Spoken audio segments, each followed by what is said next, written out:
मित्रांनो, पंजाबचा कंटेनर चालला आहे पुढं कोल्हापूरच्या दिशेने.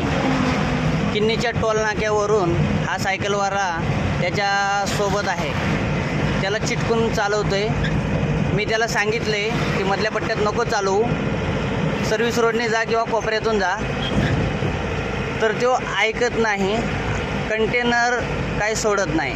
अचानक कंटेनरवाल्याने ब्रेक मारला तर नुकसान कुणाचं होईल? पंजाबवरनं पोट भरायला आला आहे ड्रायव्हर, त्याच्या मागे लागेल ना हा सगळा उद्योग. आत्ताच कराडच्या पुढं आपल्या गाडीच्या पुढून कुत्रा पळत सुटला आणि लेफ्ट साईडला टू व्हीलरवाला स्पीडने आला, त्या कुत्र्याला त्याने उडवलं आणि त्याचा ॲक्सिडेंट झाला आहे. त्यात मोठ्या प्रमाणात त्याला मार लागला आहे टू व्हीलरवाल्याला. चुकी कुत्र्याची, पडला टू व्हीलरवाला. आता ह्यात कंटेनरवाल्याची चुकी नसताना जर हा पडला तर काय होईल?